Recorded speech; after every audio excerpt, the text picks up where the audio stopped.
Hi, everyone, and thank you for joining me today. My name is Amber Turner, aka Hippie Fit Mom, reporting for iGirl Tech News.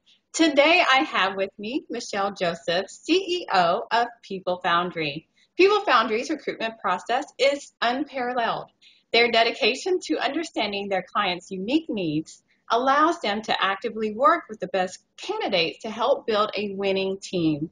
From sales to technology to everything in between, they carefully match talented professionals to the priorities and core values of each of their clients.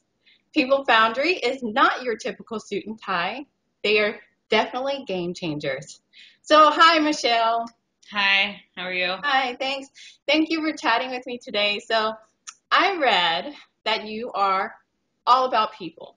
You are passionate about working with and growing companies by forming partnerships to find the best people the businesses seek. So, can you tell a little bit about how that passion led you to People Foundry?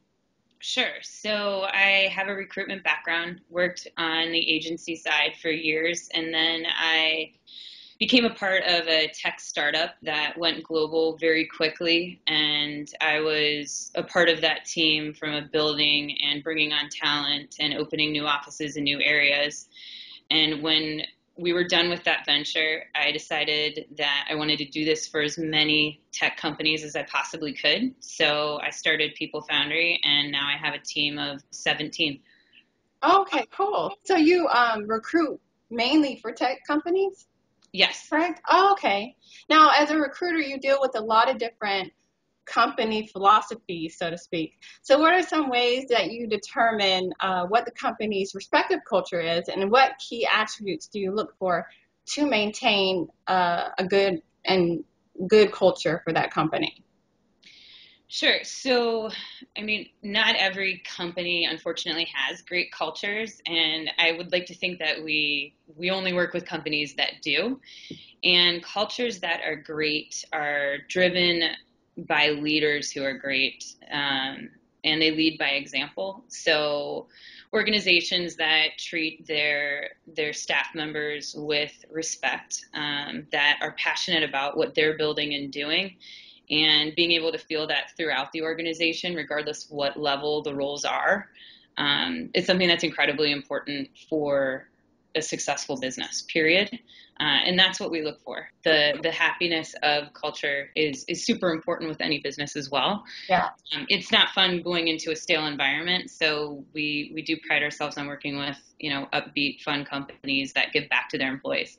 Cool, cool. Now, you recruit in the digital space. Now, I can only imagine that that can present some obstacles as far as like just recruiting in the digital space. So, what do you do to kind of overcome those obstacles that you face? Um, for tech and digital, if it's something that's overlapping with another tech and digital company, we'll kind of pick who we're working with at that time, so that we're not overlapping with the talent that we're bringing to the table.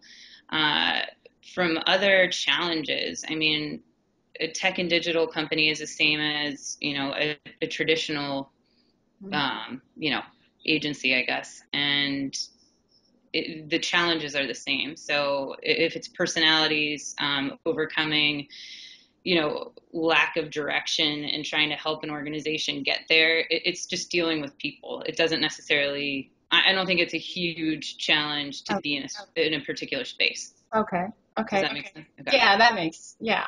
So, because you're an expert in recruiting and with there being very few women in tech right now, what trends are you seeing and what advice would you give females that are looking for jobs in tech? Well, females that have development backgrounds are being sought out by every dev shop that we work with right now. Cool. So the world's their oyster in that regard. Yeah. As for getting involved in the technology sectors, I would strongly advise people to get involved in the communities. So, are there meetups? There's Built in Chicago here in Chicago, which is now there's a Built in Denver, there's a Built in LA. It's getting involved with those communities to see what's out there, and then you'll naturally gravitate towards what you like. Mm-hmm. But hiring women is something that's absolutely necessary for these companies. And most of the companies that we work with are founded by men. So they are trying to diversify their teams by bringing women on board. So, just get out there because the Yeah. jobs are there. Yeah, always a great thing, always. So, what excites you most about how companies are run as technology progresses? It's exciting to see that technology is enabling different industries to work smoother, more efficient. There's less cost. Specifically, we're working with some companies in agriculture. They're doing things for farmers that are amazing that they've never been able to, use technology as a part of their daily lives. And making their lives easier. And this is across every vertical. I feel like every day we learn something new, and we're just blown away by what those companies are, allowing the rest of the world to do. Oh, cool. Excellent. So, with you being an entrepreneur, and many entrepreneurs have those days where they just want to throw in the towel. I'm sure it's hard, hard, hard, hard. But what keeps you going on days like that? The days where you do kind of think, wow, if I just had a job, this would be a lot easier. I look up and I look at my team and I look at, they believe in this just as much as I do, and it just changes my attitude. Yeah. Yeah. So it's the people that I surround myself with. Oh, cool. Definitely, your surroundings definitely can be motivation for sure. So, with your experience being an entrepreneur, what kind of personality traits or attributes would you say that an entrepreneur should possess? You definitely have to be passionate about what you're doing, because you'll have days where you hear no, and you'll have days where there's just challenge after challenge and you want to give up. So perseverance, passion. I think it's important to have a lot of energy because it's not a typical 9 to 5 job. Yeah. I don't even know if those exist anymore. I know. Um, and then you have to be able to roll with the punches. I mean, you have to be resilient and realize that not everything's going to go your way every day, and you'll see things come up that look like challenges, but it's how you deal with them. And sometimes those challenges become part of your business model, and it's how you adapt to that. So you have to be flexible. But I think the number one thing is you really have to believe in what you're doing, and you need to be able to express that so that you can build a team that also believes. Hmm. Well, can you share a story with us, maybe where you had to overcome an obstacle or a challenge? Yeah, I mean, there are so many challenges that we overcome, but I'd say at year one, there was a pivotal change with us where our business was growing and I was short on the talent to be able to deliver. And we overcame that by, at the time, we had 7 people, by coming together and doing a lot of social media, talking about what we were doing and why it was so cool and why we loved it. And now we have great recruiters reaching out to us on a very regular basis from, the standpoint that they want to join PeopleFoundry because what we're doing is different in the marketplace than a typical agency. So the main problem was me being able to grow internally, and now we don't have that issue anymore. So social media must play an integral part in your business. Yes, it does. I mean, we use social media every day to reach thousands of people and tell them about the companies we're working with, about the opportunities that we have, and it's everybody's using social media, so I don't know why every business isn't using social media. Yeah, yeah. So what has been like the biggest lesson learned from your journey?